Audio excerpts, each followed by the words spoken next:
तेरे लहू की जय, तेरे लहू की जय, तेरे लहू की जय। ओ यीशु तेरे लहू की जय, तेरे लहू की जय, तेरे लहू की जय, तेरे लहू की जय। उसका हाथ जो जिंदा है वो आपके ऊपर आ रहा है। तेरे लहू की जय, तेरे लहू की जय, तेरे लहू की जय, तेरे लहू की जय, तेरे लहू की जय, तेरे लहू की जय, तेरे लहू की जय, तेरे लहू की जय, तेरे लहू की जय, तेरे लहू की जय, तेरे लहू की जय, तेरे लहू की जय, जिंदा लहू की जय, जिंदा लहू की जय, जिंदा लहू की जय, जिंदा लहू की जय।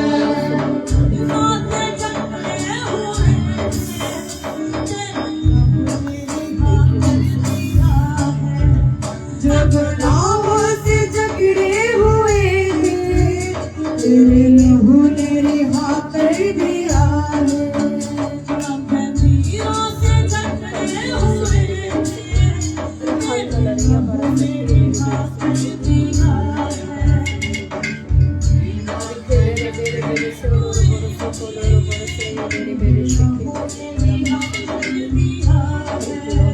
जिंदा लहू की जय, जिंदा लहू की जय, जिंदा लहू की जय, तेरे लहू की जय, तेरे लहू की जय, तेरे लहू की जय, जिंदा लहू की जय, जिंदा लहू की जय,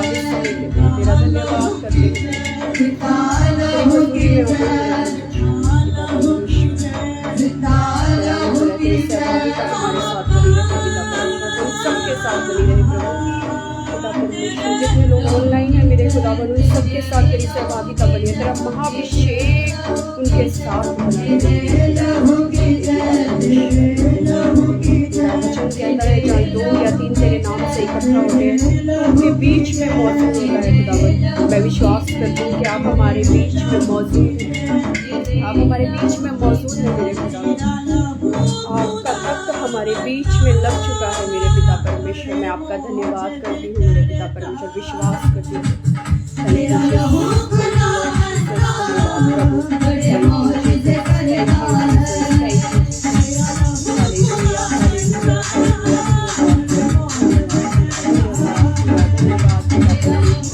आपका धन्यवाद करती हूँ प्रभु, धन्यवाद करती हूँ इस समय के लिए, इस मीटिंग के लिए आपका धन्यवाद करती हूँ प्रभु। मैं नहीं वरन आप मेरे मुँह से होकर बोले प्रभु। आज का वचन लोगों के हृदयों को छू जाए मेरे पिता परमेश्वर, उनके हृदयों को छू जाए आज का वचन मेरे पिता परमेश्वर, उनके हृदय चेंज हो जाए यीशु मसीह के नाम से प्रभु। विश्वास करती हूँ पिता परमेश्वर आज का वचन आपकी ओर से होने प्रभु, और मेरे पिता परमेश्वर आपका आज का वचन इनकी जिंदगियों को चेंज करेगा मेरे पिता परमेश्वर।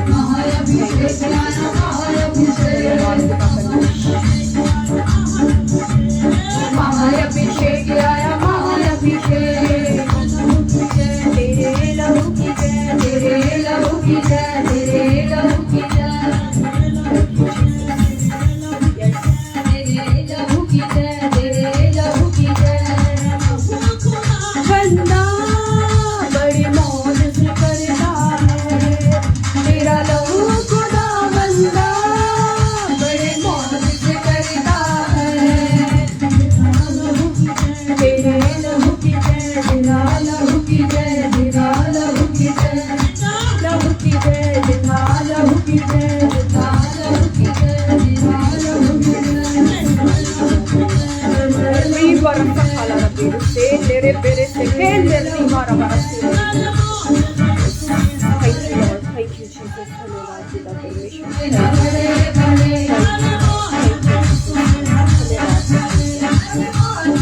महाअभिषेक रिलीज रिलीज करते प्रभु, ऑनलाइन के लोगों पर रिलीज करते हैं प्रभु, महाअभिषेक हो प्रभु,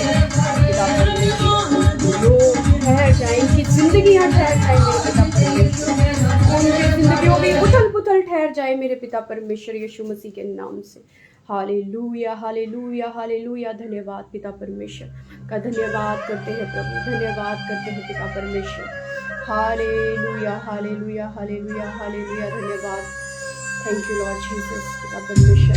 प्यारे भैनों ते भरावो, थैंक यू ਤੁਸੀਂ जीसस। ਜੋ ਇਹ ਭਜਨ ਸੁਣਨ ਵਾਸਤੇ ਜਾ ਰਹੇ ਹੋ, ਇਹ ਭਜਨ ਪਵਿੱਤਰ ਬਾਈਬਲ ਮਰਕੁਸ ਦੀ ਅੰਜੀਲ ਉਹਦਾ 10 ਅਧਿਆਏ ਉਹਦੇ 46 ਵਚਨ ਵਿੱਚੋਂ ਲਿਆ थैंक ਗਿਆ यू ਹੈ। लॉर्ड। ਇਸ ਵਿੱਚ सबको ਦੱਸਿਆ ਗਿਆ ਹੈ जय ਕਿ मसीह की। ਇੱਕ ਬਰਤਮਈ ਨਾਮ ਦਾ और आप सबका स्वागत है सड़क इस ਦੇ किनारे स्ट्रीम लाइन थे। पर। और जाहिर सी बात है कि परमेश्वर का वचन तभी समझ में आएगा जब आप लोग धैर्य रख के सुनेंगे और बहुत ही विश्वास के साथ सुनेंगे, तभी वो वचन आपकी ज़िंदगियों में कार्य करेगा। तो आप लोग इधर उधर ना जाते हुए एक जगह पर आप बैठ जाएं और परमेश्वर का वचन सुने, जिससे कि परमेश्वर आपके जीवन में काम कर सके। क्योंकि हमारा जो परमेश्वर है वो 10 दिन 15 दिन 20 दिन 50 दिन या साल बाद का नहीं है। उसके काम जस्ट नाउ के सारे काम हैं, अभी अभी अभी इसी वक्त के सारे काम हैं। तो जो उनके वचनों को सुनते हैं और उन पर मनन करते हैं, जो विश्वास करते हैं, उनके जीवन में सब कुछ हो सकता है। क्योंकि परमेश्वर का वचन कहता है कि जो मुझ पर विश्वास करेगा वो अनंत जीवन पाएगा। जो मुझ पर विश्वास करेगा, मेरी बातों पर, मेरी आज्ञाओं पर विश्वास करेगा, वो अनंत जीवन पाएगा। तो बस हमें थोड़ा सा विश्वास दिखाने की ज़रूरत है और परमेश्वर में चलने की ज़रूरत है, तो परमेश्वर हमारी ज़िंदगियों में ज़रूर काम करेंगे।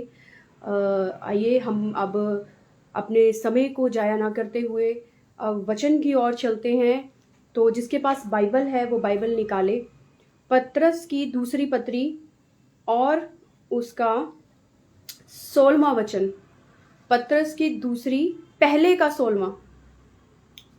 16 निकालेंगे, आयत 16। पतरस की दूसरी पत्री उसका पहले का 16वां वचन। थैंक यू लॉर्ड जीसस प्रभु।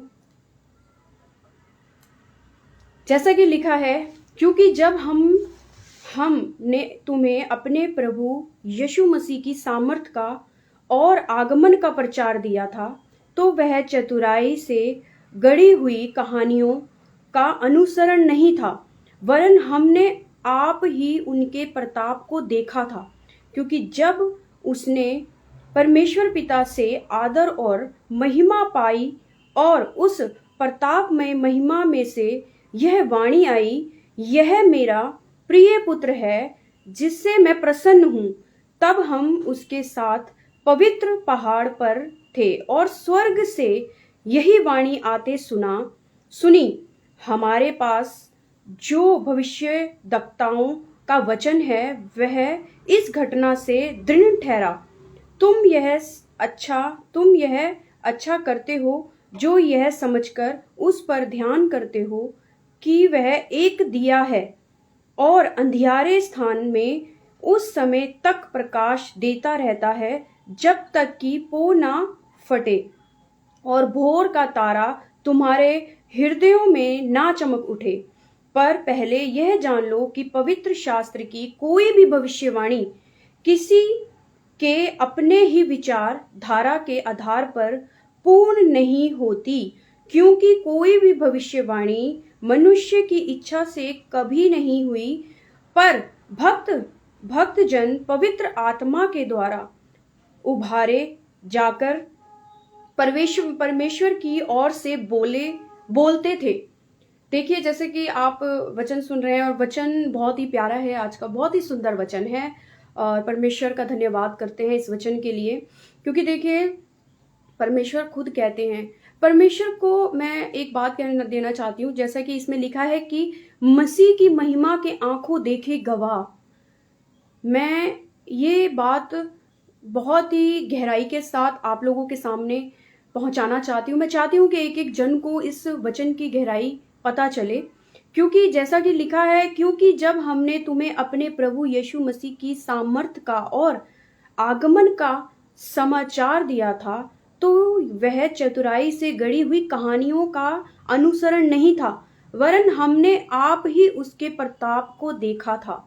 ये जो बोल रहा है, जिसने ये बात लिखी, जिसने ये बात बोली, वो है पतरस, जिसे हम शमौन के नाम से भी जानते हैं, शमौन पतरस के नाम से जानते हैं, जो परमेश्वर प्रभु यीशु मसीह के 12 चेलों में से एक था। हम उसके लिखी हुई इस बात को हम पढ़ रहे हैं, लिखी हुई इस वचन को हम पढ़ रहे हैं, जो कि उसने लिखा कि ये कोई कहानी या कथा नहीं थी कि हाँ भाई हमने कोई भी अपने मन गढ़ंत कहानी अपने माइंड में सोची, जैसे कि जो फिल्म बनाते हैं लोग, वो कहानियों को लिखते हैं, कुछ भी कहानी बना दी, इधर से लिया थोड़ा, उधर से लिया थोड़ा, उधर से लिया और मिक्स करके वो सारी खिचड़ी बना दी। ऐसा कुछ भी नहीं था। इस पवित्र शास्त्र में जो लिखा गया है वो एक संपूर्ण सच है, सच्चाई है, जो आज से 2000 साल पहले, 2200 पहले जो भी हुआ वो इसमें लिखा गया है, और लिखा भी उन लोगों ने है जो सच में उनके गवाह थे। ऐसा नहीं है, क्या जरूरत थी परमेश्वर के पुत्र को 12 चेले रखने की?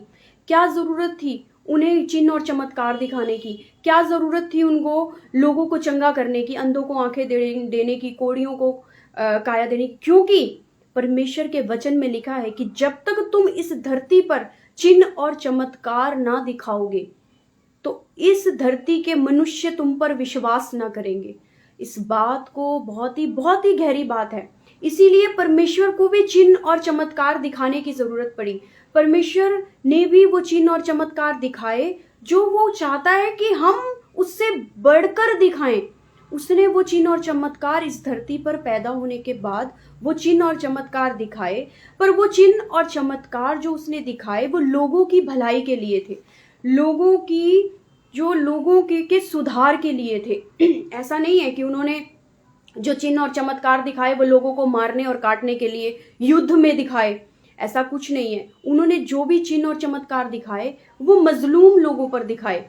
उन्होंने अंधों को आंखें दी, जिनको आज धरती पर सबसे ज्यादा जरूरत है, उन लोगों को जो गरीबी में है, लाचारी में है, जिनके पास जो अंधे हैं, गूंगे हैं, बहरे हैं, जिनको सच में परमेश्वर के अनुग्रह की जरूरत है।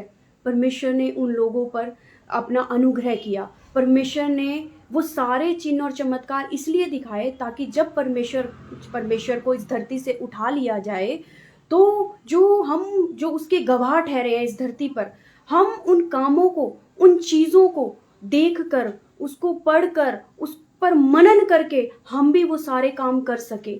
आज जितने भी लोग हम देखते हैं, हम पादरियों को देखते हैं, हम जितने भी चर्चिस में जाते हैं, बड़े बड़े चिन्ह और चमत्कार देखते हैं, लेकिन अगर वही चिन्ह और चमत्कार अगर कोई नॉर्मल इंसान देखेगा तो वो कहेगा ये तो सब झूठ है, ये तो सब छल है, दिखावा है, ये जादू है। बट ऐसा कुछ भी नहीं होता। क्यों?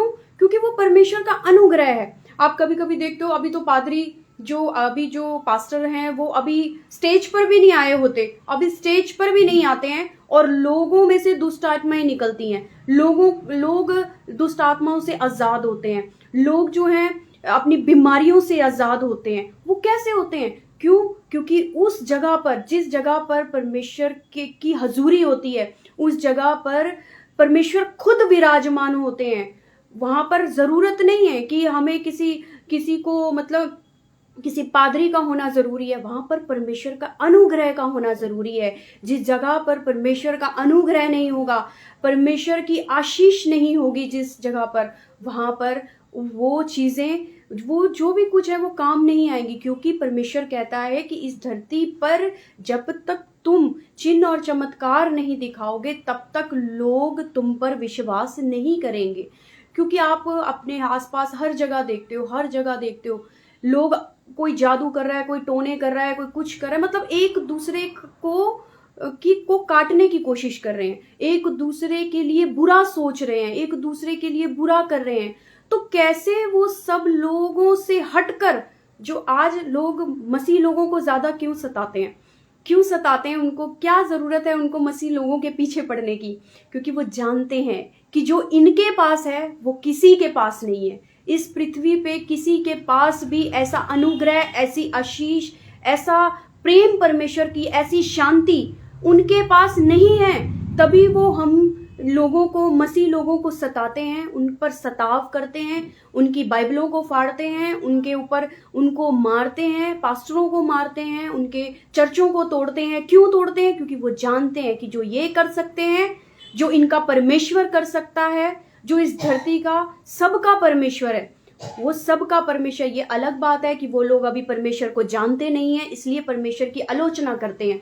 लेकिन जब वो लोग जान जाएंगे और जब वो लोग जानेंगे कि परमेश्वर कितने बड़े बड़े काम करता है, परमेश्वर को जरूरत नहीं है आपको किसी के पास भी जाने की। परमेश्वर आपके घर में बैठे बैठे आपके काम करता है। परमेश्वर आपकी ज़रूरतों को पूरा करता है। परमेश्वर कभी किसी के आगे आपको हाथ फैलाने की जो है वो कोई भी मंजूरी नहीं देता, क्योंकि हमारा परमेश्वर कभी नहीं चाहता कि हम किसी के आगे किसी भी चीज़ के लिए हाथ फैलाएं।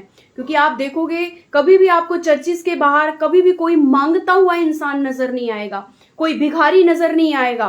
क्यों नहीं आएगा? ऐसा नहीं है कि जो पादरी लोग हैं, जो चर्चिस के लोग हैं, वो लोगों के लिए या उन गरीबों के लिए काम नहीं करते या उन गरीबों के लिए कुछ करते नहीं है। वो सब कुछ करते हैं, पर वो दिखावा नहीं करते हैं। वो दिखावा नहीं करते हैं कि हाँ अपने चर्चिस के बाहर, अपने भवनों के बाहर गरीबों को बिठा दिया और उनको मांगने पर मजबूर किया। ऐसा नहीं करते। क्यों नहीं करते? क्योंकि हम नहीं चाहते, हमारा परमेश्वर नहीं चाहता कि इस धरती पर उसने जिसको भेजा है वो किसी और के आगे हाथ फैलाए। वो चाहता है कि जब भी तुम किसी के आगे हाथ फैलाओ तो वो सिर्फ तुम्हारा परमेश्वर होना चाहिए, तुम्हारा अनुग्रह करने वाला होना चाहिए, तुम्हारा अति अति अति प्रिय वो परमेश्वर होना चाहिए जिसके आगे आप हाथ फैलाओ। वो कभी नहीं चाहता कि आप किसी इंसान के आगे हाथ फैलाओ। क्यों? क्योंकि मैंने बहुत से लोगों को देखा है जो अच्छे भी हैं, बहुत जिनके पास सब कुछ है, मजदूरी करते हैं, अच्छे हैं, फिर भी वो बाहर आप देखोगे कई जगहों पर देखोगे वो मांगने के लिए बैठे होते हैं। क्यों? क्योंकि उन्हें लगता है कि ये तो कुछ भी नहीं, ये तो आम बात है मांगना। जबकि उस जगह पर, उस टाइम पर जब मैं प्रचार करती हूँ, जब मैं प्रचार करने कभी बाहर जाती हूँ, तो जब मैं उन गरीब लेडीज़ के पास, उन औरतों के पास, मजदूरों के पास जब मैं बैठती हूँ और मैं उनसे पूछती हूँ कि तुम यहाँ क्यों बैठी हो, क्या ज़रूरत है तुम्हें यहाँ बैठने की, तुम अपने घर जाओ, परमेश्वर के वचनों पर मनन करो, अपने बच्चों को अच्छी शिक्षा दो। तो वो क्या कहते हैं? कहते हैं नहीं, वो तो देखो, वो तो हम सुबह करते ही हैं, सब कुछ जो करते हैं, जैसे सब करते हैं लोग, अन्य जाति लोग करते हैं, हम तो सब करते ही हैं। तो मैंने कहा फिर तुम्हारा परमेश्वर तुम्हें क्या कहता है कि तुम जाकर फिर लोगों के आगे हाथ फैलाओ? कि वो ये कहता है कि मुझ में बने रहो क्योंकि मेरा आत्मा तुम में वास करता है। अपनी आत्मा को भूखे मत रहने दो, अपनी आत्मा को तुम कुछ ना कुछ दो। तो क्या तुम नहीं जानते इस बात को? मगर तुम क्या सोचते हो कि ये जो तुम कर रहे हो ये अच्छी बात है, ये अच्छा है? तो जैसे उनकी शिक्षा, जैसे उन्होंने वो शिक्षा ली है, आगे अपने बच्चों को भी वही शिक्षा दे रहे हैं मांगने की। मैंने देखा है लोग गाड़ियों के पीछे भाग रहे हैं, लोग लोगों के पीछे भाग रहे हैं और बस मतलब कैसा दान और कैसी दक्षिणा और कैसा ये जो मतलब लोगों को अपने पीछे भगाता है। ऐसे दान का कोई फायदा नहीं जिसमें हमें लोगों को तरसा के देना पड़े। या तो आपके ऊपर परमेश्वर का अनुग्रह है तो आप उनके घर में जाएं, उनकी झुग्गियों में जाएं, उनके घरों में जाएं और उन्हें देकर आएं। ऐसा नहीं है कि आप दिखावा कर रहे हैं। जी हाँ, लोग एक जगह खड़े होकर आप लोगों को अपने पीछे भगा रहे हैं, गाड़ियों में बैठ के आप लोगों को अपने पीछे भगा रहे हैं। वो तो गरीब हैं, वो तो बच्चे हैं, वो तो भागेंगे। लेकिन जब आप उनके घरों में जाकर, उनकी झुग्गियों में जाकर जब आप उनको ये चीज़ें सर्व करेंगे, ये चीज़ें देंगे, तो पर वो एक अलग सुकून होगा, वो एक अलग चीज़ होगी। आप जब उनके पास जाओगे, उनके पास बैठोगे तो अंदाज़ा लगा पाओगे कि वो कैसे रहते हैं। आपने तो आए, 2 घड़ी के लिए आए, आपने उनके हाथ में कुछ भी थमा दिया और अपने आप को, मैं तो सोचती हूँ जो हाथ फैला देता है ना, वो हाथ फैलाने वाले का कसूर नहीं है, जो हाथ फैलवाता है ना उसका कसूर है। कि जो चाहता है कि ये मेरे आगे हाथ फैलाए और मैं इसको दूं, मैं तो उसको गुनहगार मानती हूँ। क्योंकि सबसे बड़ा गुनहगार वही है जो लोगों को हाथ फैलाने पर मजबूर करता है।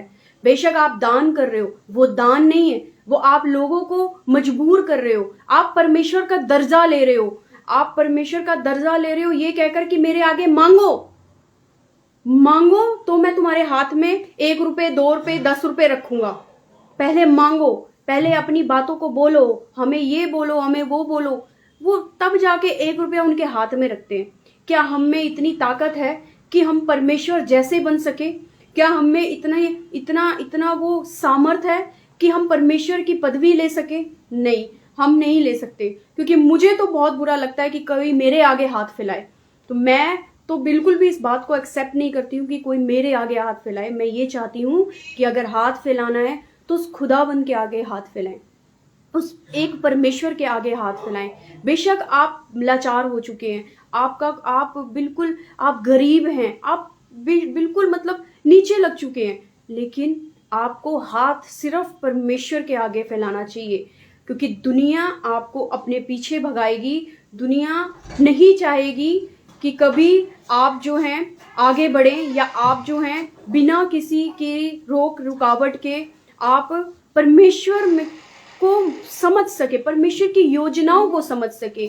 तो मैं यही कहूँगी कि आप लोग जितने भी हैं, जो मसीह लोग हैं, जो मसीह लोग नहीं भी हैं, जो मुझे सुन रहे हैं, जो परमेश्वर को जानना चाहते हैं, परमेश्वर की बातों को जानना चाहते हैं, क्योंकि मैं चाहती हूँ कि हर एक इंसान परमेश्वर की रीतियों को समझे। क्योंकि जब हमारा परमेश्वर इस धरती पर था तो उसने कभी भी कोई ऐसा काम नहीं किया कि किसी को उसके आगे हाथ फैलाने पड़े। क्यों? क्योंकि मैंने देखा है लोग जाते हैं और बैठे होते हैं और बैठ के हाथ फैला रहे होते हैं। जब मैं उनके पास से निकलती हूँ तो मुझे इतना दुख होता है, इतना तरस आता है। मेरे को तरस उन मांगने वालों पे नहीं आता जो हाथ फैला के बैठे होते हैं। मुझे तरस उन लोगों पर आता है जो उनको चाहते हैं कि वो लोग हमारे आगे हाथ फैलाएं और हम उनके हाथों में कुछ दे। तो मैं यही चाहूंगी, कोई भी इस बात का इंतजार ना करे कि कोई आपके आगे हाथ फैलाए। आपको लगता है कि ये जो बंदा बैठा है, जो लेडीज बैठी है, जो जेंट्स बैठा है, उसको मजबूरी है, वो मजबूरी में बैठा है, तो आप उसकी खुद से जाके मदद कर दे। उसका वेट ना करें कि वो आपके आगे हाथ फैलाए, आपसे मांगे 1 रुपए 10 रुपए 5 रुपए। इस चीज का कभी भी आप ये चीज जो है कभी भी इस चीज को बिल्कुल मत कीजिएगा, क्योंकि ये चीज परमेश्वर के खिलाफ है। परमेश्वर कभी नहीं चाहता कि मेरा जो बच्चा है, जिसको मैंने धरती पर भेजा है, वो कभी भी किसी के आगे हाथ फैलाए या किसी के भी आगे मांगे। वो चाहता है कि मैं इसके घर में इतनी बरकत दूं, इतनी बरकत दे दूं कि इसको कभी किसी के आगे हाथ फैलाने की जरूरत नहीं पड़े। जैसा कि वचन में लिखा है कि परमेश्वर ने अपने गवाहों को खड़ा किया था। परमेश्वर को जरूरत नहीं थी कि वो अपने चेलों को साथ लेकर चले। परमेश्वर को जरूरत नहीं थी कि वो अपने 12 चेले बनाता। 500,000 लोगों में से चुनकर वो अपने 12 चेले जो खड़े करता, उन्हें जरूरत नहीं थी। लेकिन उन्होंने क्यों किया? उन्होंने इसलिए किया ताकि जब मैं इस धरती पर से उठा लिया जाऊं, जब मैं उठाया जाऊं, तो मेरे बाद मुझे देखने वाले जो मेरे गवाह ठहरे, जो जानते हो कि हाँ, हमने परमेश्वर को इस धरती पर काम करते हुए देखा, हमने ऐसे ऐसे काम करते हुए देखा जो कोई नहीं कर सकता, वो गवाह हैं। वो जो 12 चेले थे परमेश्वर के, वो गवाह थे। जैसे कि पतरस इसमें लिखता है, वो पतरस कहता है कि मैं गवाह हूं इस बात का कि परमेश्वर का पुत्र इस धरती पर आया और हमारी ही आंखों के सामने उठा लिया गया, और वो भी जिंदा। वो इस चीज के गवाह थे, वो गवाही थी। नहीं तो आप देख सकते हो पूरी बाइबल के अंदर, आप देख सकते हो जब परमेश्वर कोई भी दृष्टांत बोलते थे, कोई भी बात उन्हें समझाते थे, तो वो कभी भी पूरी तरीके से समझ नहीं पाते थे। परमेश्वर की बात को कभी समझ नहीं पाते थे। उन्हें अलग से जाके परमेश्वर से पूछना पड़ता था, अलग से जाके परमेश्वर से बातें करनी पड़ती थी कि परमेश्वर प्रभु जो वचन आपने बोले, जो ये वचन आप लोगों के बीच में बोल के आए, ये क्या था? मतलब हम नहीं समझ पाए इस बात को, हमें समझाएं। तो परमेश्वर उन्हें उन बातों के बारे में समझाते थे। तो देखो, कोई भी परफेक्ट नहीं होता अपनी लाइफ में, कोई भी परफेक्ट नहीं है। परमेश्वर को पता था कि इस धरती पर अगर मुझे कुछ भी करना है तो मुझे अपने सबूत देने पड़ेंगे, अपने होने के सबूत देने पड़ेंगे। सिर्फ कहानियां, कथा और किताबों में ही मुझे सीमित नहीं रहना पड़ेगा, मुझे अपने गवाह छोड़ने पड़ेंगे। जो गवाह होते हैं ना, वो ही सब जगह फैलाते हैं बात को, वो ही सही तरीके से, सही मायने में बात को बोलते हैं कि हाँ हमने उस इंसान को, जैसे कि अब हम कई बार ऐसा होता है कि जब लोगों पे कोई गुनाह कर देते हैं लोग, तो वो जेल चले जाते हैं। तो जितने लोगों ने उसको गुनाह करते हुए देखा, ये तो वो उसके गवाह होते हैं। तो वो जो पुलिस वाले होते हैं वो पूछते हैं कि क्या आपने इस इंसान को, इस व्यक्ति को मारते हुए देखा?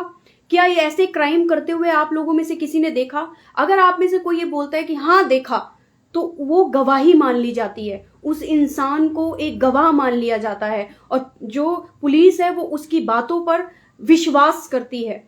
तो इसीलिए परमेश्वर ने अपने 12 गवाहों को खड़ा किया कि वो उनके जाने के बाद ये गवाही दे सकें कि यीशु मसीह जिंदा है, उसके बहाया हुआ एक एक कतरा जिंदा है। परमेश्वर जिंदा है, वो मारा गया, गाड़ा गया, लेकिन तीसरे दिन मुर्दों में से जी उठा। वो जी उठा ताकि हम उसकी महिमा करें। वो जी उठा ताकि हम ये जान सके कि जो इसी के हाथ में मृत्यु है और इसी के हाथ में जीवन है। वो जी भी सकता है, वो मर भी सकता है, वो मार भी सकता है, वो जिंदा भी कर सकता है। तो परमेश्वर है, वो कुछ भी कर सकता है। हमें कोई संदेह करने की जरूरत नहीं है। हमें कुछ भी, हम सब जानते हैं कि परमेश्वर के 12 चेले रहे हैं, उसके बाद उन्होंने कार्य किए। जब परमेश्वर को उठा लिया गया था, फिर उनके बाद उन्होंने उनके जो 12 चेले थे उन्हें सामर्थी बनाया, उनके लिए पवित्र आत्मा भेजी। जितने लोग 120 लोग उस कमरे में थे, परमेश्वर की महिमा कर रहे थे, क्योंकि परमेश्वर ने कहा था कि जब तक पवित्र आत्मा तुम पर ना आए, जब तक मैं तुम्हारा सहायक तुम्हें ना भेजूं, तब तक तुम यरूशलेम में से बाहर ना जाना। क्योंकि परमेश्वर जानते थे कि बिना सामर्थ के, बिना शक्ति के, बिना सामर्थ के ये कुछ भी नहीं कर सकते, इनसे कुछ भी नहीं हो सकता। तो यही है, क्योंकि परमेश्वर चाहते हैं कि हम सब लोग सामर्थी हों। हम देखो, जो वो 120 लोग थे, जब वो 120 लोगों पर पवित्र आत्मा उतरा होगा, तो उन 120 लोगों ने जब प्रचार किया होगा और लोगों में वो पवित्र आत्मा ट्रांसफर किया होगा, इम्पार्ट किए होंगे वो वरदान जो उनको परमेश्वर की ओर से मिले, जो उन्होंने उन दूसरों पर इम्पार्ट किए होंगे, तो कितने लोग परमेश्वर के गवाह ठहरे होंगे, कितने लोगों ने परमेश्वर की गवाही दी होगी। वो 120 नहीं, वो 120 करोड़ बन गए होंगे शायद। क्योंकि हम जान भी नहीं सकते, हम इस बात को समझ भी नहीं सकते, क्योंकि हमारा जो दिमाग है वो डाइवर्ट कर दिया गया है। हमारा माइंड जो है, हमारे सोचने समझने की शक्ति को खत्म कर दिया गया है। क्यों? क्योंकि हम सच्चाई को जानना ही नहीं चाहते, हम सच्चाई की ओर चलना ही नहीं चाहते, हम जानना ही नहीं चाहते कि सच है क्या, एक्चुअल में परमेश्वर जो है वो है क्या, वो है कौन, हम नहीं जानना चाहते। क्यों नहीं जानना चाहते? क्योंकि हमारे पास टाइम नहीं है। हम टाइम का बहाना मारते हैं, हम ये कहते हैं हमारे पास टाइम नहीं है, हमारे पास हम काम करते हैं, हमारे पास काम का टाइम, हम काम में इतने बिजी होते हैं कि हमारे पास टाइम नहीं होता परमेश्वर के आगे जो है प्रार्थना करने का। लोगों के पास बहुत बड़े बड़े बहाने हैं, बहुत बहाने करते हैं। क्यों? क्योंकि वो जानना नहीं चाहते। और जो लोग जानना चाहते हैं, जो सच में चाहते हैं कि हम परमेश्वर को जानना चाहते हैं, पूरे दिल से हम जानना चाहते हैं कि अगर इस धरती पर कुछ है, अगर इस धरती पर कोई पॉजिटिव एनर्जी काम करती है, तो वो पॉजिटिव एनर्जी है क्या? वो परमेश्वर है कौन जो सच में इस धरती पर आज भी काम करता है, जो आज भी अंधे देखते हैं, कोढ़ी चलते हैं, लंगड़े चलते हैं और अंधे देखते हैं, गूंगे बोलते हैं, बहरे सुनते हैं, व्हीलचेयर के रोगी चंगे होते हैं। तो हम जब तक उन चीजों को देखेंगे नहीं, जब तक उन चीजों को जानेंगे नहीं। अब आपको मैं एक बात बताती हूँ, हमें परमेश्वर घर पे बैठे बैठे भी मिल सकते हैं। आप घर पे बैठे हो, आप परमेश्वर की हजूरी में हो, परमेश्वर से वरदान मांग सकते हो, आप अन्य भाषा मांग सकते हो, आप सब कुछ कर सकते हो, आप स्वर्गीय लैंग्वेज मांग सकते हो जो हम लोग बोलते हैं। बहुत से लोग हैं जो अन्य भाषा में बात करते हैं, अन्य परमेश्वर की स्वर्गीय बोली का अभिषेक है जिनके ऊपर, बहुत से लोग हैं, सब कुछ मिलता है उनको, हम घर में भी पा सकते हैं। लेकिन हम चर्चिस में क्यों जाते हैं? हम क्यों चाहते हैं कि हम चर्चिस में जाएं, हम परमेश्वर के भवन में जाएं? जहां पर क्यों जाते हैं? वो इसलिए जाते हैं ताकि हम परमेश्वर के कामों को होते हुए देखें, परमेश्वर के कामों को करने वाले बने, ताकि लोगों में विश्वास पैदा हो। जब हमारे जीवन में कोई काम होता है, जब हमारे जीवन में कोई ऐसी, हम जिस चीज़ से हम बाहर नहीं निकल पा रहे थे, लेकिन जैसे ही हम परमेश्वर के भवन में गए, जैसे ही परमेश्वर ने हमें छुआ, परमेश्वर के दास ने हमें छुआ, परमेश्वर ने हमें छुआ, तो वो जो हमारी जो वो कमियां थी, वो जो कमजोरियां थी, हमारे घर के जो कला क्लेश थे, वो हम देखते हैं धीरे धीरे धीरे धीरे धीरे धीरे करके हमारे कम होते जाते हैं। तो वो क्या है, वो हमारा विश्वास होता है। क्योंकि हम इसलिए भवन में जाते हैं क्योंकि लोगों के घर इतने बड़े नहीं होते कि वो लोगों को बुला सके और वो प्रचार कर सके, कि वो लोगों को बुला सके, लोगों को अपने घर में जो है वो उनको बिठा सके। तो इसलिए बड़े बड़े परमेश्वर उनको भवन देता है, या जैसे भी भवन बनाए जाते हैं, ताकि लोग परमेश्वर की सच्चाई को जान सके, ज्यादा से ज्यादा लोगों को इकट्ठा किया जा सके और परमेश्वर की सच्चाई को बताया जा सके। क्योंकि आज तक ऐसा कोई नहीं जो परमेश्वर के ऊपर संदेह किया हो जिसने। क्योंकि बहुत से मैं देखती हूँ टीवी रिपोर्टर्स बहुत कुछ बोलते हैं, बहुत कुछ क्योंकि वो बेचारे नहीं जानते कि वो क्या कर रहे हैं, उनकी नौकरी है, उनका काम है, वो कुछ भी नहीं जानते परमेश्वर के बारे में। जिसने परमेश्वर की एक गिनती तक ना पढ़ी हो, एक नाम तक भी वो अच्छे से लेना ना जानता हो, तो उसे क्या पता, वो तो दोष ही लगाएगा। तभी तो परमेश्वर ने कहा कि जब तक तुम इस धरती पर चिन्ह और चमत्कार नहीं दिखाओगे, तब तक इंसान तुम पर भरोसा नहीं करेगा। तो इसीलिए ये चिन्ह और चमत्कार परमेश्वर की ओर से हैं। परमेश्वर का होना गवाह है, परमेश्वर का होना, उनके 12 चेले गवाह थे। परमेश्वर ही है जो हमें अच्छी शिक्षाएं देता है। आज तक ऐसा कोई नहीं जो आपसे ये कहे कि एक दूसरे से प्रेम रखो, एक दूसरे को शांति दो, एक दूसरे के दुख में उसका साथ दो। सब लोग अपनी माया में लगे हुए हैं। आपसे कुछ नहीं बन पड़ता तो आप ये कर लो, आपसे कुछ नहीं बन पड़ता तो अपने घर से चावल लो, दाने लो, उधर चढ़ा दो, इधर दे दो, उधर चौराहे पे रखाओ। और मतलब वो भी दूसरों का नुकसान करने के लिए। मतलब लोग चाहते हैं हमारी भलाई हो जाए और दूसरों का बेशक ही नुकसान हो जाए, उससे उन्हें कोई फर्क नहीं है। लेकिन जो रियल में जो परमेश्वर है, वो इन बातों से नफरत करता है, वो इन बातों से घृणा करता है कि हम जो हैं अपनी बातों को, अपनी चीजों को, जो हमारी जो बुद्धि में जो गलत सोच है, वो हम दूसरों पे ट्रांसफर कर दे, दूसरों के लिए गलत कर दे, है ना। अब जैसा कि हम देखते हैं बहुत से आजकल ऑनलाइन हर जगह चल रहा है। अगर आपको प्रेमिका आता है ना, वो ऐड आती है बहुत सारी, प्रेमिका को क्या बोलते हैं इसे, प्रेम को प्रेमिका मिल जाए, मिलने के लिए हम जो है आप हमारे पास आए कि हम आपकी प्रेमिका को मिलाएंगे, हम आपको वशीकरण करना सिखाएंगे, हम आपके पति पे वशीकरण करना सिखाएंगे, आपके आस पड़ोस पे वशीकरण करना सिखाएंगे, हम ये सिखाएंगे। क्या सच में ये सारी चीजें परमेश्वर की ओर से हैं? क्या सच में हमारा परमेश्वर हमें ये सब करने की जो है हमें इजाजत देता है कि हम दूसरों का बुरा करें? आज अगर हमारा पति हमारे वश में नहीं है या हमारा पति हमारे उसमें नहीं है, तो क्या इसमें हमें उसके ऊपर जादू टोना करने की जरूरत है? क्या सच में हम परमेश्वर के आगे मुंह दिखाने लायक हैं कि हाँ, हम अपने पति पर, अपने आस पड़ोस पर अगर किसी के साथ हमारा झगड़ा है तो हम उसके लिए उसके ऊपर टूना टोटका कर रहे हैं? क्या ये सच में हमारी इंसानियत है? जैसा कि पिछली बार मैंने आपको बताया था कि धर्म और धार्मिकता में बहुत अंतर है। अगर किसी ने मेरी पिछली वीडियो देखी होगी पिछले संडे की, तो वो समझ पाएगा इस चीज को कि धर्म और धार्मिकता में बहुत बहुत जमीन आसमान का अंतर है। धर्म हमें हर चीजों से अलग करता है, लेकिन धार्मिकता हमें हर चीजों से जोड़ती है। तो जैसा कि हमें धर्म में विश्वास नहीं करना चाहिए, धार्मिकता पे विश्वास करना चाहिए।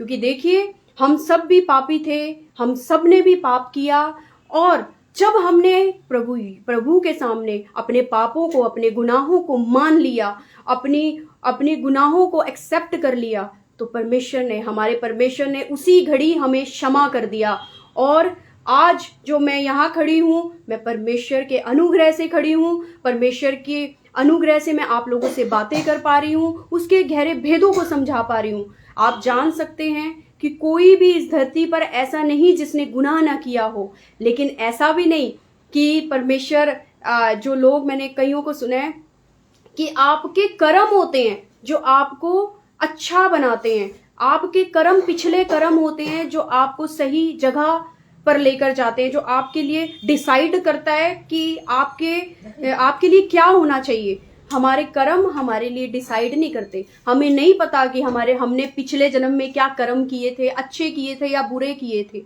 हमें कुछ नहीं पता। हमें ये सोचना है कि हम आज क्या कर रहे हैं। हमें पिछले कर्मों को ध्यान ना रखते हुए, पिछली बातों को ध्यान ना रखते हुए हमें आज सोचना है।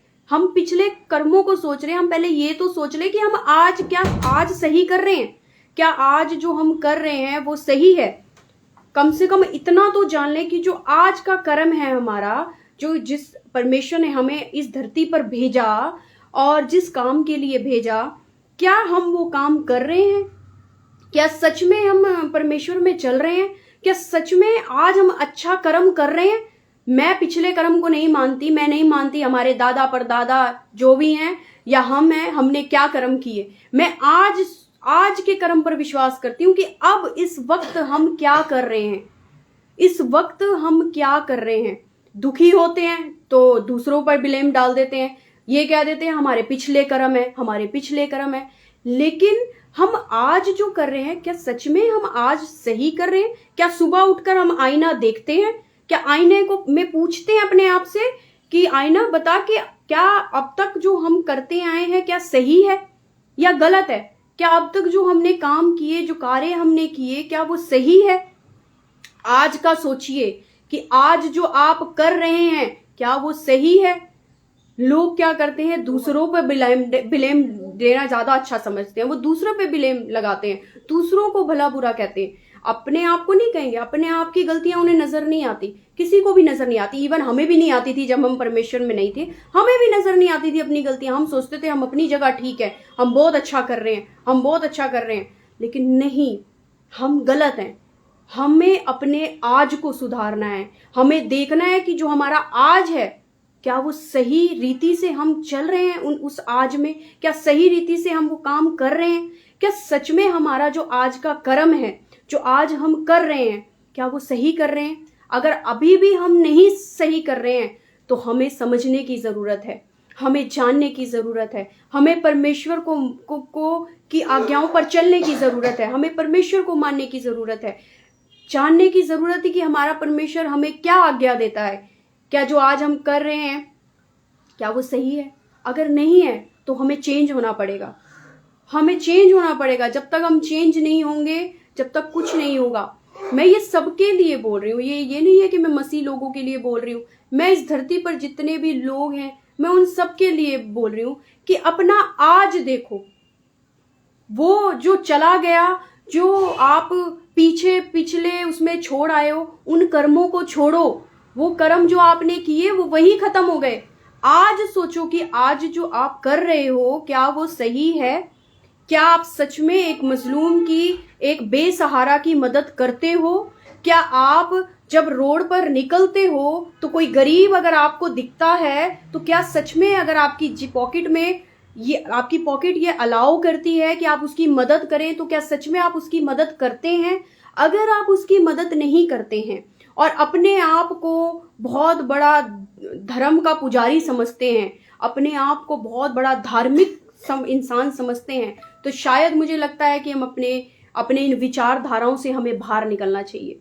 एक तरफ तो हम दूसरों की बुराइयां करते हैं, एक तरफ हम दूसरों को भला बुरा कहते हैं, एक तरफ हम दूसरों को गालियां देते हैं, दूसरी तरफ हम चाहते हैं कि हमारे साथ अच्छा हो, हमारे साथ अच्छा हो। तो जब परमेश्वर का वचन कहता है कि जब तक तुम अपने गुनहगारों को माफ ना करोगे तो जो स्वर्ग में तुम्हारा पिता बैठा है वो भी तुम्हारे गुनाहों को कभी माफ नहीं करेगा। चाहे तुम जितना मर्जी कितने भी दान पुण्य क्यों ना कर लो, वो भी तुम्हें कभी क्षमा नहीं करेगा। क्यों? क्योंकि देखो, परमेश्वर खुद अपनी आज्ञाओं से टल नहीं सकता। जो वचन उसने बोल दिए हैं, जो वचन परमेश्वर के मुंह से निकल चुके हैं, वो अपने बोले हुए वचनों से कभी फिर नहीं सकता। वो हम लोगों जैसे झूठा इंसान या झूठा परमेश्वर नहीं है। अगर वो अपनी बातों से फिरता है, अगर वो अपनी बातों से फिर जाता है, तो वो परमेश्वर है ही नहीं, क्योंकि परमेश्वर अपनी बोली हुई बातों से कभी नहीं फिरता। ऐसा नहीं है कि यहां पर कुछ और लिखा है और आगे आप पढ़ोगे तो कुछ और लिखा है, और उस दूसरी बुक में पढ़ोगे तो कुछ और लिखा है, तीसरी बुक में पढ़ोगे तो कुछ और लिखा है। नहीं, जो उसका वचन लिख दिया गया है, वो खुद कहता है कि जो वचन लिख दिया गया है, मेरे वचन आग की भट्टी में ताए हुए हैं। जैसे सोने को पिघलाया जाता है, फिर उसे ढाला जाता है, उसे शेप दी जाती है, ऐसे ही जो परमेश्वर के वचन हैं वो भट्टी में ताए हुए हैं। वो कभी भी खत्म नहीं हो सकते, कभी भी वो अपनी जुबानों से फिर नहीं सकते। वो वचन कभी भी अलट पलट नहीं हो सकते, क्योंकि जो हमारा परमेश्वर है वो शांति का दाता है, वो प्रेम का दाता है, वो शांति का दाता है, वो शांति का परमेश्वर है, प्रेम का परमेश्वर है, आनंद का परमेश्वर है। अगर आपके जीवन में प्रेम, आनंद, शांति, धीरज, कृपा, भलाई, विश्वास, नम्रता, संयम नहीं है, तो परमेश्वर की आपको बहुत ज्यादा ज्यादा ज्यादा जरूरत है, क्योंकि हमारा परमेश्वर ये 9 के 9 फल हमारे बीच में देखना चाहता है, क्योंकि वो चाहता है कि ये 9 फल हमारे बीच में हमें दिखाई दे। क्या? सबसे पहली है शांति। जब तक हमारे मन में शांति नहीं होगी, जब तक हमारे हृदयों में प्रेम नहीं होगा, तब तक हमारा जीवन कभी भी सफलता की राहों पर नहीं चल सकता। आप घर में कुछ और हैं, बाहर कुछ और हैं, परिवार में कुछ और हैं, बाहर कुछ और हैं, तो ये सारी चीजें परमेश्वर के आगे नहीं चलेंगी। आप गलत फहमी में हैं कि आप घर में कुछ और दिखा रहे हैं अपने रंग और बाहर कुछ और दिखा रहे हैं। बाहर के लोगों के लिए कुछ और है, घर के लोगों के लिए कुछ और है। सारा घोल मलोल चला हुआ है, इसकी टोपी उसके सर चली हुई है। कभी भी परमेश्वर आपको आशीषित नहीं कर सकता। कुछ टाइम के लिए परमेश्वर आपको अच्छा ऊंचाई तक पहुंचा सकता है, लेकिन उस ऊंचाई से जब आप गिरोगे तो आपको उठाने वाला कोई नहीं होगा। कोई भी आपको उठा नहीं सकता जब तक आप परमेश्वर का आनंद, परमेश्वर का प्रेम, परमेश्वर की हजूरी अपने अंदर नहीं प्राप्त कर लेते। परमेश्वर ने अपना पवित्र आत्मा इस धरती पर भेजा ही इसीलिए। जब परमेश्वर को उठा लिया गया था तो परमेश्वर ने उन 120 लोगों के लिए, जिनको बोला था कि जब तक तुम्हारा सहायक मैं स्वर्ग से जब तक तुम्हारा सहायक ना भेज दूं, तब तक तुम यहां से मत हिलना, क्योंकि वो जानते थे कि बिना सामर्थ के ये लोग कुछ भी नहीं कर सकते। आज मैं देखती हूँ मसीह लोगों पे सताव होता है।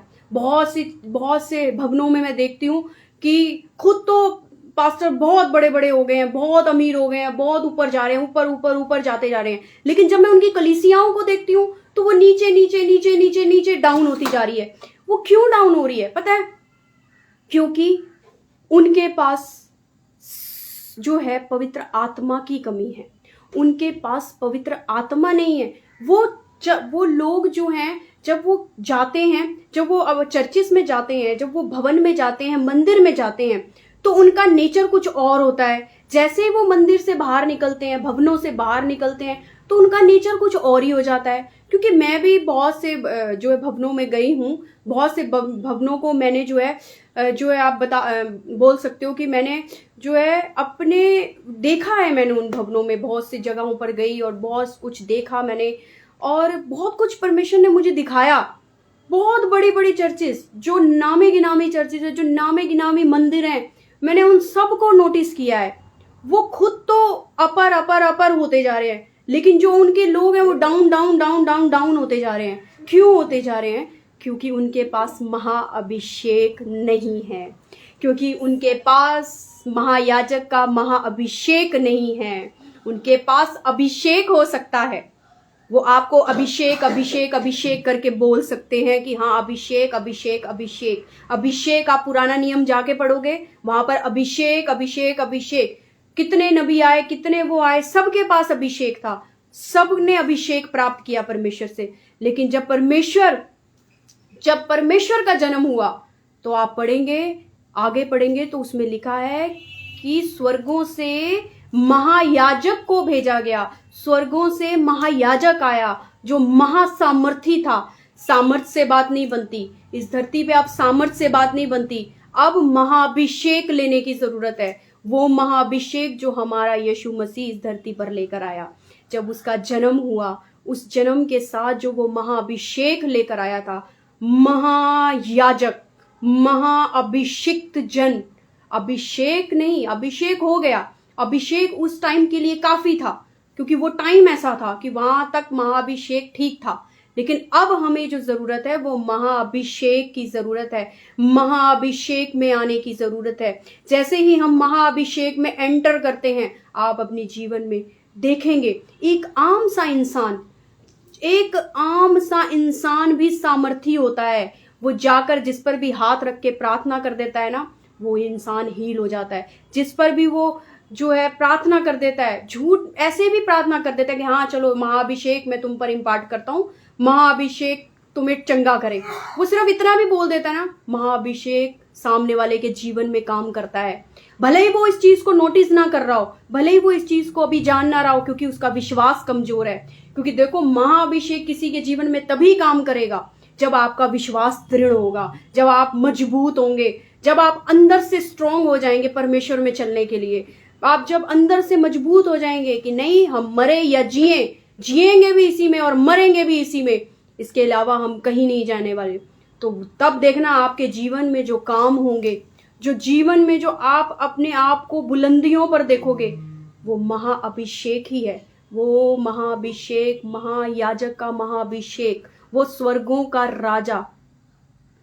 जब वो स्वर्गों का राजा, उस स्वर्ग के राजा को धरती पर आना पड़ा, तो क्या वो सिर्फ अभिषेक के साथ आता?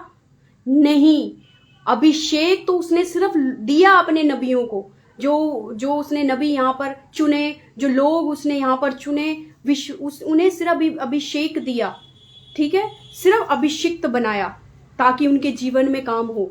लेकिन जो हमारा महायाजक, जो स्वर्ग का राजा है, वो सिर्फ अभिषेक के साथ नहीं, वो महाअभिषेक के साथ इस धरती पर आया ताकि वो आप लोगों के जीवन में काम कर सके, वो आप लोगों के जीवन में को सुधार सके, आप लोगों को पापों से छुड़ा सके, आप लोगों के पापों के लिए जो अब तक आप करते आए, आप लोगों के पापों के लिए उसने अपने आप को बलिदान किया। क्या आज तक जितने भी आए और गए, क्या कभी किसी के लिए उन्होंने अपने आप को कुर्बान किया?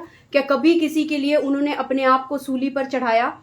क्यों नहीं चढ़ाया? क्योंकि उन लोगों को विश्वास था कि हम बलि देंगे, हम बकरे की बलि देंगे, मुर्गे की बलि देंगे, इसकी बलि देंगे, हमारे पाप जो हैं वो हम अपने पापों को ट्रांसफर करके हम जिनकी बलियां देंगे वो हमारा पाप क्षमा हो जाएगा। जैसे कि आज हम कहते हैं, बहुत सारे लोग, हम भी जाते थे जब हम प्रभु में नहीं थे, प्रभु को नहीं जानते थे, तब हम भी जाते थे, बहुत जगह जाते थे, बहुत हम भी अपने आप को बहुत धर्मी कहलाते थे, बहुत धर्मी हैं हम।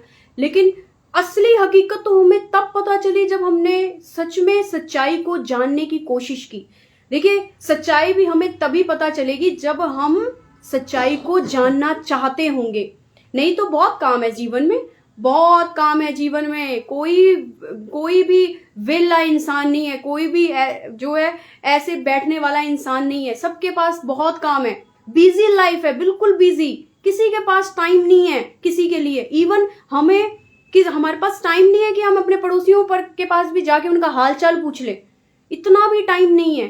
क्योंकि हमारे पास बहुत सारे बहाने हैं ना, क्योंकि हम अपनी मस्तियों में गुम हैं, अपनी अभिलाषाओं में गुम हैं, अपने ही उसमें गुम हैं। लेकिन हमें जो है उन चीजों से बाहर निकलना पड़ेगा और सच्चाई को जानना पड़ेगा। क्या अब तक हमारे बाप दादा जो करते आए, जो अब तक उन्होंने किया, क्या वो सही था?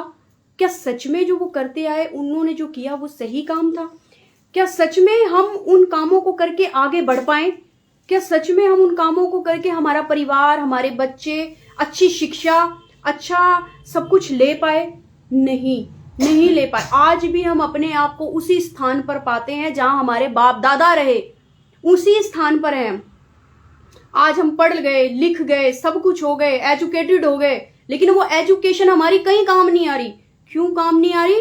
क्योंकि हमारे पास परमेश्वर नहीं है। अगर जब हमारे पास हमारा परमेश्वर होता है, वो सच्चा परमेश्वर, वो स्वर्गों का राजा जब हमारे पास होता है, तो हमें कोई भी बुलंदी पर जाने से रोक नहीं सकता। क्यों? क्योंकि हमें विश्वास होता है कि हमारा परमेश्वर सब कुछ करने की सामर्थ्य रखता है। क्योंकि बहुत से लोग हैं जो आज सिर्फ नाम के लिए, हाँ ठीक है पूजा पाठ कर लेते हैं, हाँ ठीक है कर लिया, अब भैया बाप दादाओं से चलती आ रही है, क्यों छोड़ना, फिर कोई हमारा कहीं ऐसा ना हो हमारे बच्चों पे कुछ आ जाए। अरे एक बार छोड़ के तो देखो, एक बार प्रभु पे विश्वास करके तो देखो कि तुम्हारे जीवन में क्या क्या काम होते हैं, कैसे आप आगे बढ़ते हो, कैसे आप परमेश्वर आपको आगे बढ़ाता है। क्यों? क्योंकि आपने सच्चाई को जान लिया है। मैं एक वचन बोलना चाहती हूँ कि भजन संहिता में है, अगर वो मिल गया तो अच्छी बात है, नहीं तो फिर मैं नेक्स्ट टाइम उसे लेकर आऊँगी ज़रूर। भजन संहिता 91 में ही है मेरे ख्याल से। मैं आपको बताती हूँ एक वचन और, उसमें बहुत ही क्लियरली तरीके से लिखा है। 91 में आप जाएंगे, उसमें लिखा है कि देखो, यहाँ मैं पढ़ती हूँ 14 से, 91 का 14 पढ़ती हूँ भजन संहिता में से, जिसमें लिखा है, उसने जो मुझसे स्नेह किया है इसलिए मैं उसको छुड़ाऊंगा, मैं उसको ऊंचे स्थान पर रखूंगा, क्योंकि उसने मेरे नाम को जान लिया है। अब देखो ये बहुत ही गहरी बात है। देखो परमेश्वर खुद कहता है उसने जो मुझसे स्नेह किया है, मुझसे प्रेम किया है, इसलिए मैं उसको छुड़ाऊंगा, मैं उसको ऊंचे स्थान पर रखूंगा, क्योंकि उसने मेरे नाम को जान लिया है। आप जब तक परमेश्वर को नहीं जानते, जब तक परमेश्वर, आपके जीवन में उथल पुथल चलती रहेंगी, कभी आप ऊपर जाएंगे कभी नीचे गिरेंगे, कभी ऊपर जाएंगे कभी नीचे गिरेंगे। क्यों? कभी आपका बिजनेस ऊपर जाएगा एकदम से, कभी डाउन हो जाएगा, फिर आप खुश होंगे ऊपर जाएगा, फिर डाउन हो जाएगा। क्यों? क्योंकि आपके जीवन में सही परमेश्वर की एंट्री नहीं है। आपके जीवन में सही परमेश्वर का होना बहुत जरूरी है, क्योंकि जब आपके जीवन में परमेश्वर का अनुग्रह होता है, परमेश्वर की पवित्र आत्मा होती है आपके अंदर। देखो हम सब में परमेश्वर का आत्मा वास करता है। इस धरती पर जितने भी लोग हैं उन सब में परमेश्वर का आत्मा काम करता है। लेकिन जब हम अपने उस मंदिर को, जब हम उस मन को, उस अंदर की जो हमारा जो अंदर जो परमेश्वर का जो आत्मा है, जब हम उसे दुखी कर देते हैं तो हमें छोड़कर चला जाता है, वो हमारे बीच में वास नहीं करता। क्यों? क्योंकि हम उसे दुखी कर जाते हैं। किस चीज से? लोगों की निंदा करने में वेस्ट कर देते हैं टाइम, उनकी बुराइयां करने में वेस्ट कर देते हैं, गलत कामों में वेस्ट कर देते हैं, लोगों का बुरा सोचने में वेस्ट कर देते हैं। वो हमारी सामर्थ्य जो परमेश्वर ने हमारे साथ भेजी होती ना, हमारी वो सामर्थ्य ऐसी हो जाती है जैसे कुचली हुई नहीं होती, किसी ने अपने पैरों से कुचल दिया होता है किसी चीज को। हमारी आत्मा अंदर ऐसे शांत हो जाती है, वो शांत हो जाती है क्योंकि वो कुचली गई है। हमने शारीरिक अभिलाषाओं में उसे कुचल दिया है। शरीर की अभिलाषाओं को पूरा करने में हमने अपनी अंदर की आत्मा को कुचल दिया है। जितने भी इस धरती पर लोग हैं वो जितनी जल्दी इस बात को समझ जाएं कि आपने अपनी परमेश्वर की दी हुई सामर्थ को, क्योंकि परमेश्वर अगर हमारा सामर्थी है तो हम भी सामर्थी हैं, हम भी वो काम कर सकते हैं जो हमारा परमेश्वर करता है। जो हमारे परमेश्वर ने किए वो सारे काम हम कर सकते हैं। लेकिन हमने क्या किया? हमने गलत कामों में पड़कर, गलत जगहों पर जाकर, गलत लोगों में बैठकर, ठट्ठे वाले लोगों में बैठकर जो ठट्ठा करते हैं, गंदे गंदे मजाक करते हैं, उनके बीच में बैठकर अपने सामर्थ को, अपने अभिषेक को खराब कर दिया, खत्म कर दिया। हम ये कह सकते हैं कि हमने अपने अभिषेक को खत्म कर दिया, अपनी आत्मा को हम मार चुके हैं, वो कुचली जा चुकी है। क्योंकि हमारा जो परमेश्वर है हमें वो सब करने की जो है आज्ञा नहीं देता है। जितने बच्चे आज स्कूलों में जाते हैं, आज जब आप देखोगे कि बच्चे जब स्कूलों में जाते हैं, तो मैं बहुत सी जगहों पर देखती हूँ, स्कूल से बाहर जब वो छुट्टी होती है ना, जब वो निकलते हैं, ऐसी गालियां देते हैं, ऐसे उनकी विचार हैं, ऐसे मतलब वो इतनी गंदी गालियां देते हैं। वो कैसे देते हैं? कहाँ से सीखते हैं? अपने माँ बाप से। अगर आप घर में लड़ाई झगड़ों का माहौल रखोगे, आपके घर में लड़ाई झगड़ों का माहौल रहेगा, एक दूसरे को गालियां देते रहोगे, एक दूसरे लोग जो है गालियां सुनते रहेंगे तो बच्चे वही तो करेंगे, क्योंकि वो आपको अपना आइडियल मानते हैं। आप उनके लिए परमेश्वर हो, क्योंकि परमेश्वर कौन है? जो माँ बाप धरती पे परमेश्वर ने दिए, वो माँ बाप को अपना परमेश्वर मानते हैं। अगर उनका परमेश्वर ही उनके आगे गलत बातें करेगा, गलत चीजें सिखाएगा, गलत व्यवहार करेगा, तो बच्चा भी तो वही सीखेगा ना, जैसा गुरु वैसा चेला। जाहिर सी बात है। तो आज हमारे बच्चे क्यों ऐसे हो रहे हैं, क्यों हमारे बच्चे गलत काम कर रहे हैं, क्यों हमारे बच्चे फोनों में लगे हुए हैं, फोनों में अनशन देखी जा रहे हैं। वो क्यों देख रहे हैं? वो इसीलिए देख रहे हैं क्योंकि हमारी शिक्षा में कहीं ना कहीं कमी है।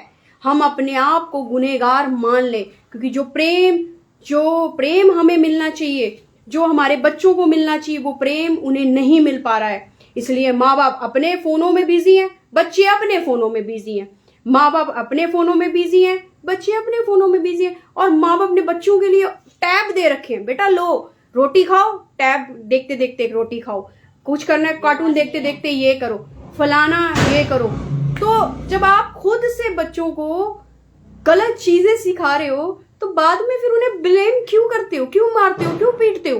क्योंकि ये सब तो आपका ही सिखाया हुआ है ना, आप ही तो सिखाया, आपने ही तो सिखाया। अब बच्चा जो फोन में देखा, फोन में तो बहुत सी चीजें आती हैं, बहुत गंद, अनशन, गंद सब कुछ आता है, वो देखता है। जब वो देखता है तो वो वही तो सीखेगा।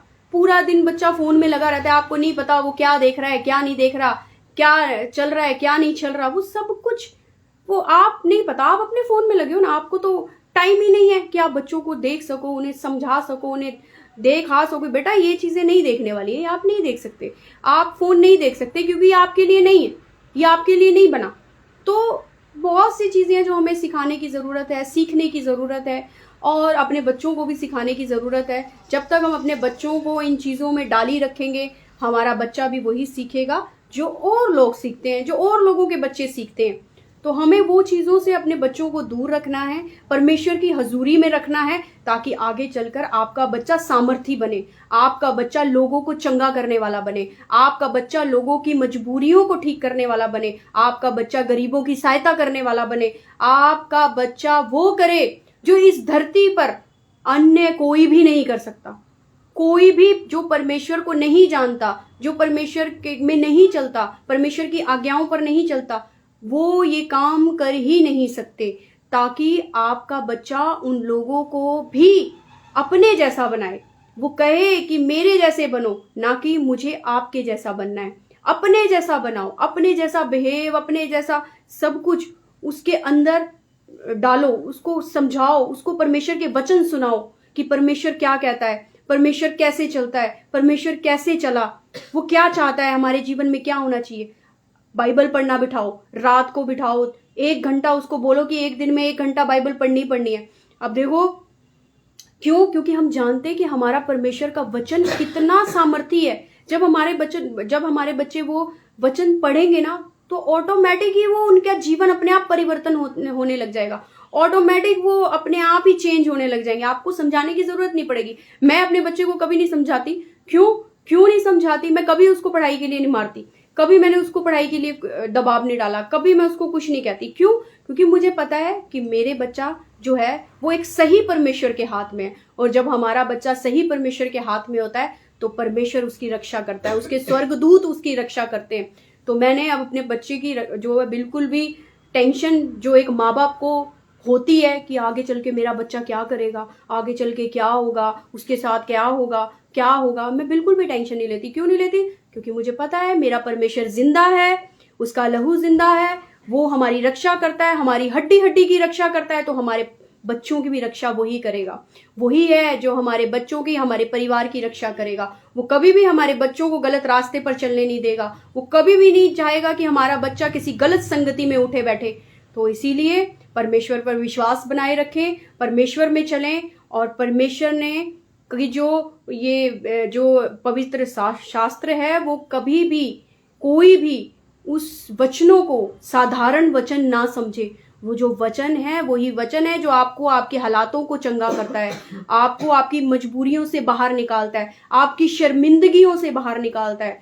बस फर्क इतना है कि आप वो वचन सही रीति से समझें, आप वो वचन विश्वास के साथ ग्रहण करें। आप वो वचन विश्वास के साथ अपने घर से आए। जब आप अपने घर से आए, भवन में जा रहे हैं, किसी चर्च में जा रहे हैं, मंदिर में जा रहे हैं, भवन में जा रहे हैं, तो आप विश्वास के साथ जाएं।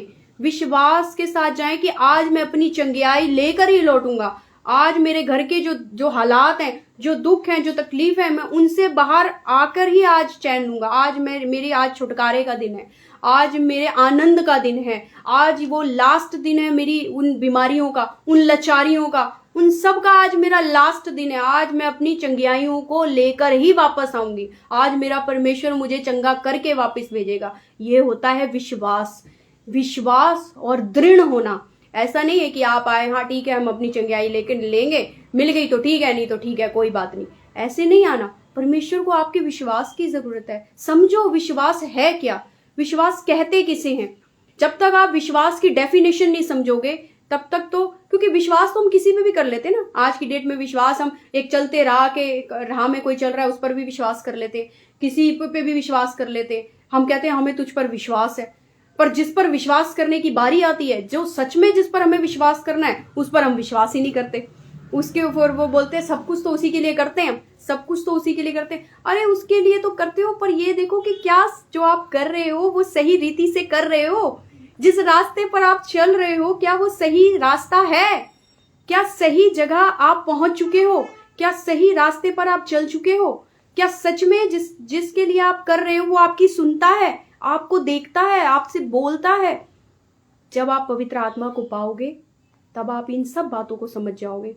जब आनंद, शांति, धीरज, कृपा सब आपके अंदर, जब वो परमेश्वर आपके अंदर अपने 9 फलों को डाल देगा ना, आप ये सारे भेद समझ जाओगे, सब कुछ समझ जाओगे। पर सबसे ज्यादा बात आपको जो समझनी है वो ये है कि पवित्र आत्मा के बिना आप लोग कुछ भी नहीं हो। आपका जीवन व्यर्थ है, आपके किए हुए कार्य व्यर्थ हैं, सब कुछ इस धरती पर किया गया व्यर्थ है जब तक आप सही परमेश्वर के हाथों में नहीं पड़े। जब तक, जैसा कि मैंने अभी आपको पढ़ाया कि परमेश्वर ने कहा तूने मेरे नाम को जान लिया है, इसीलिए मैं तुझे ऊंचाई पर लेकर जाऊंगा, इसीलिए मैं तेरे लिए वो सब कुछ करूंगा, क्योंकि तूने मुझसे प्रेम किया, मुझसे प्रेम किया, मुझे स्नेह दिया, मुझसे प्रेम किया, मुझ पर विश्वास किया, तो इसलिए मैं तुझे सब कुछ दूंगा जो तुझे इस धरती पर चाहिए। क्योंकि परमेश्वर का वचन ये भी कहता है कि तुम मेरे राज्य की खोज करो। क्यों जरूरत पड़ी उसे ये बात बोलने की? क्योंकि उसे पता है कि बहुत से राज्य हैं, बहुत से महाराजा हैं, बहुत से सब कुछ हैं, इसलिए उसे ये बोलने की जरूरत पड़ी कि तुम मेरे राज्य की खोज करो, तो ये संसार की जितनी भी वस्तुएं हैं वो तुम्हारे पीछे पड़कर तुम्हें मिलेंगी। संसार की जितनी भी वस्तुएं, यानी तुम्हारे शरीर की अभिलाषाओं की जितनी भी चीजें हैं जो तुम्हारी जरूरत है, मैं वो सब तुम्हें दूंगा। लेकिन पहले तुम मुझ पर विश्वास करो, मेरे राज्य की खोज करो, मुझे ढूंढो कि मैं कहाँ हूं, मुझे ढूंढो कि मैं कौन हूं। जब तक हम ये अपनी खोज जब तक हम नहीं चालू करेंगे परमेश्वर के लिए, जब तक हम उस खोज को नहीं खोजेंगे, जब तक उसको नहीं खोजेंगे, जब तक कुछ भी नहीं होगा, है ना। तो हमें क्या करना है? हमें परमेश्वर के राज्य को खोजना है, क्योंकि हमारा परमेश्वर सच्चा है। ये साबित करने की हमें जरूरत नहीं है, क्योंकि जिन लोगों के जीवन में परमेश्वर ने काम किए हैं वो जानते हैं कि परमेश्वर जिंदा है, उसका लहू जिंदा है, वो जिंदा परमेश्वर है, वो हर वक्त हर घड़ी हमारे साथ है। हमें कुछ भी करने की जरूरत नहीं है, सिर्फ प्रार्थना में बने रहें और वचनों में बने रहें, और जो है आप वर्शिप करते रहें, परमेश्वर का धन्यवाद करते रहें। बस परमेश्वर को आपसे यही चाहिए।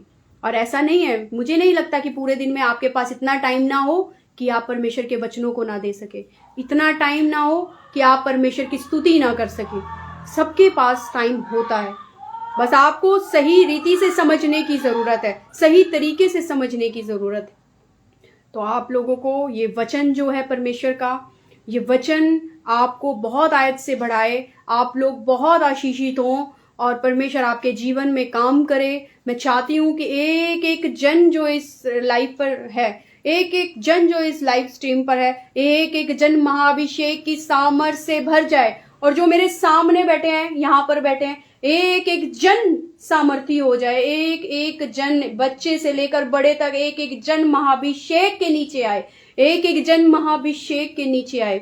हे पिता परमेश्वर, इन लोगों को आशीषित कर, इन लोगों की जरूरतों को पूरा कर मेरे पिता परमेश्वर। इन लोगों की एक एक आशीष, एक एक घर में प्रभु तेरा महाअभिषेक पहुंचे। प्रभु तेरे महाअभिषेक की सामर्थ्य इन लोगों के ऊपर आए और एक आम इंसान खास बन जाए यीशु मसीह के नाम से। एक आम इंसान खास बन जाए यीशु मसीह के नाम से।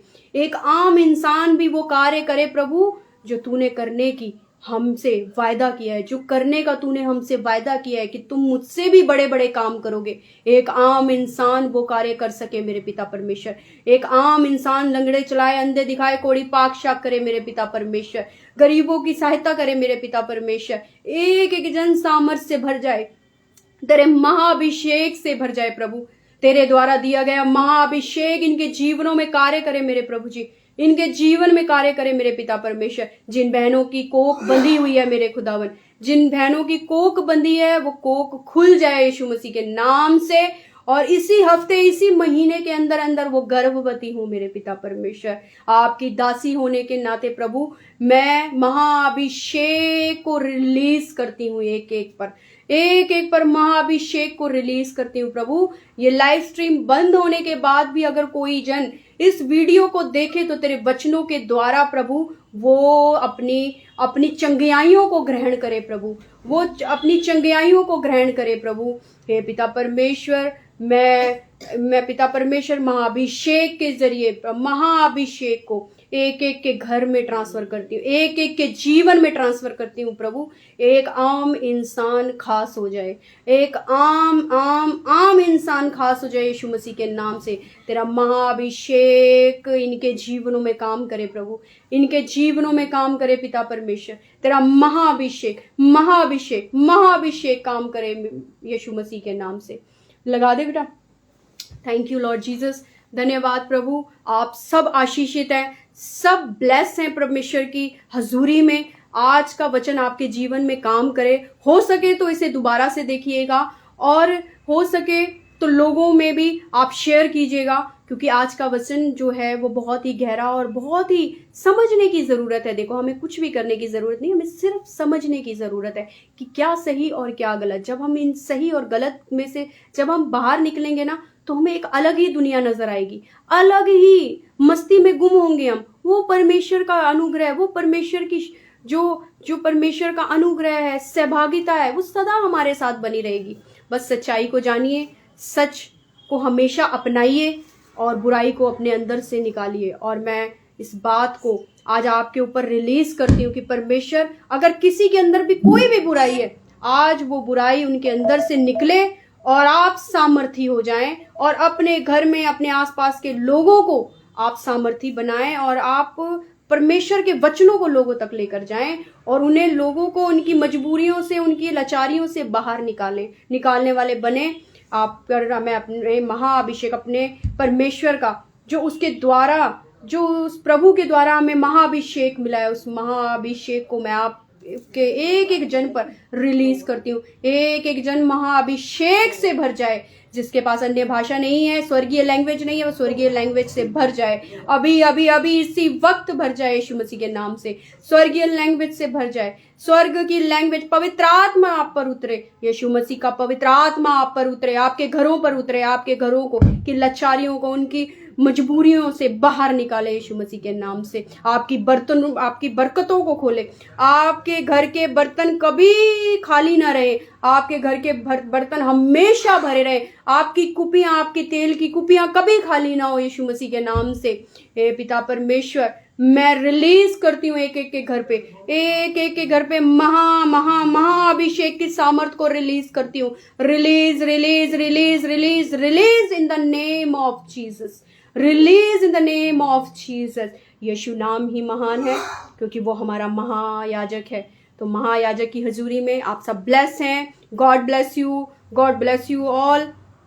नेक्स्ट टाइम मिलते हैं फिर इसी टाइम, और कुछ अच्छे वचनों के साथ जो परमेश्वर की ओर से हो, और बहुत सी गहराइयों को लेके जो अब तक आप नहीं समझ पाए हैं उन वचनों को लेकर। अगर आपके मन में कोई भी सवाल है या कुछ भी आप जानना चाहते हैं तो मैं ज़रूर अब पूरी कोशिश करूंगी कि मैं आपके सवालों के जवाब दे सकूं, क्योंकि मैं यहाँ पर लाइफ में आपके साथ बात नहीं कर पाती हूँ क्योंकि मैं वचन में होती हूँ। जब मैं वचन में होती हूँ तो मैं कॉल नहीं उठा पाती हूँ, उसके लिए मैं आपसे माफ़ी चाहती हूँ। लेकिन एक दिन ज़रूर रखूंगी मैं, जिस दिन मैं आपके सवालों के जवाब भी दूंगी बाइबल के अकॉर्डिंग, आपको दिखाऊंगी कि बाइबल में कहाँ लिखा है, क्या चीज़ कैसे लिखी है, क्या भेद है, आप सब कुछ मैं आपको बताऊंगी बाइबल के अकॉर्डिंग।